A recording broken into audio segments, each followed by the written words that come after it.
So this hadith is from Abu Huraira radiallahu anhu, and the hadith itself is actually da'if. The hadith itself is da'if. It is not authentically ascribed to the Messenger of Allah sallallahu. However, the meaning is, obviously it's valid and correct, and so we can work upon that.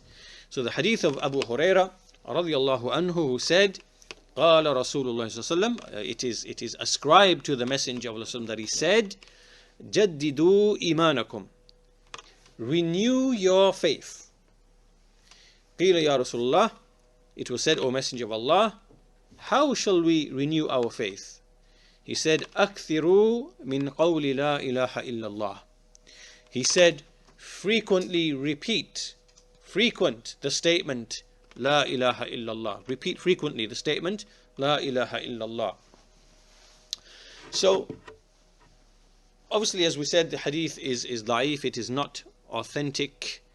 However, there are meanings which are correct in this, and so on the basis of that we can extract some benefits.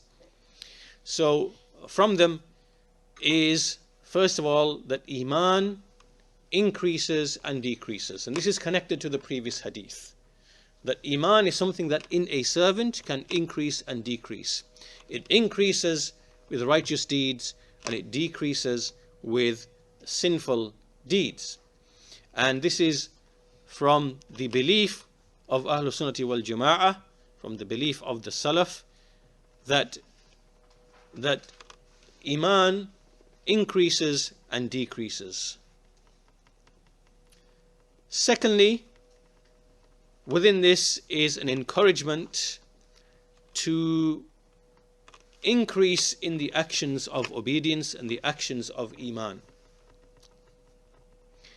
as a means of increasing your Iman and keeping it flowing. Thirdly, that when a person, the best of things by which a person can, if you like, refresh his Iman,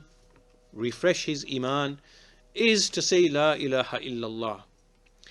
And obviously, when we say La ilaha illallah, then here it is to state it by recalling the meaning, understanding the meaning, and making that meaning to be fixed and strengthened in one's heart.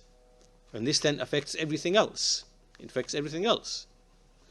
Just like when a Christian says, Jesus died for my sins.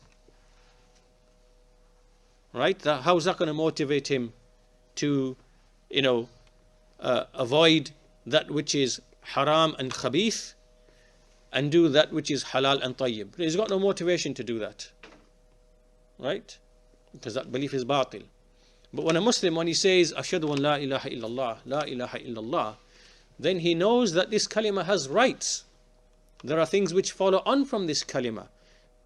And from those affairs from this kalima is compliance, inqiyad, qabul, acceptance, compliance, and fulfilling the rights of this kalima, which are the obligations, the fara'id, right, and tarikul muharramat, and keeping away from the, So just by stating this kalima, it increases him in his Iman in many ways, not just from the fact of just saying it and it strengthening and emphasizing the meaning in his heart, but also in leading him to actualize the requirements of this kalima in his heart, in his statements, in his actions.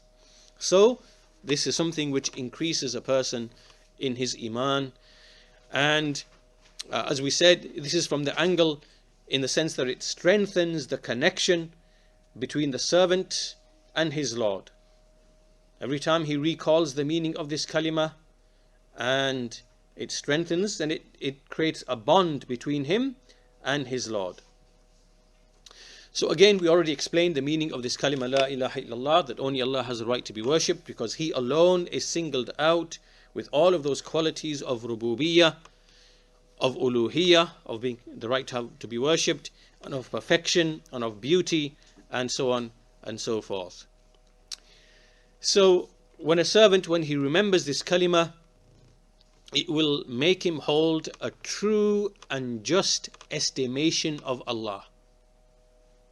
The more you remember this kalima And what it means, you will continue to have a true and just estimation of Allah, to make a true and just estimation of Allah. And every time you are neglectful and forget and are heedless of this kalima and its meanings and the detail in its meanings, then you will not make a true and just estimation of Allah. What do we mean by this? Meaning to truly and justly understand Allah as He truly should be understood, with His names, His attributes, His perfections. Because this kalima la ilaha illallah is something that refreshes all of that. It refreshes all of that. But every time you neglect that, then a servant becomes more and more distant and tends to forget. And so therefore the estimation of Allah, that veneration, that greatness of Allah, then all of that diminishes and decreases. And a believer always, he forgets, he becomes weak, and so on and so forth. And so hence we come to the ayah in which Allah Azza wa Jal said, وَمَا قَدَرُ اللَّهَ حَقَّ قَدَرِهِ, speaking about the unbelievers, that they have not given Allah a true estimation as he should be, as he should be estimated. Why?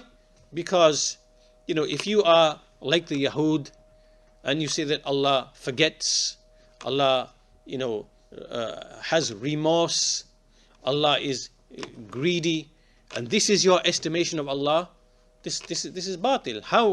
How can you venerate and worship Allah with futile, false beliefs like these? Right? You can't. And likewise, if you believe that Allah turned into a man and walked upon the earth after he was in a womb, being nourished by blood, and then he came out as a baby, having to be fed and cleaned and whatever, what estimation is this of Allah Azza wa Jal? And what worship is going to follow after that if this is your deity? Right? So all of those who are upon other than Tawheed and Islam, then no true estimation have they made as estimation should be made of Allah Azza wa Jal. So this is the essence of this, what we can take from this particular hadith, and it is a reminder to refresh one's iman all the time, and this is done by way of dhikr, by way of remembrance, by the daily remembrances, the remembrances of the morning, the remembrances of the evening, and likewise the various ayat in the Quran, Ayatul Kursi, the ayat at the end of Surah Al-Baqarah, the verses right at the end of the Quran, the Mu'awwadatain, Surah Al-Ikhlas, the declaration of Tawheed, and likewise Surah Al-Kafirun, to absolve yourself and to free yourself from al-kufr wa ahlih, the people of the disbelief, and whatever it entails. So all of this is something which strengthens, renews, refreshes the iman in the heart of a believer, and it indicates that iman increases and decreases.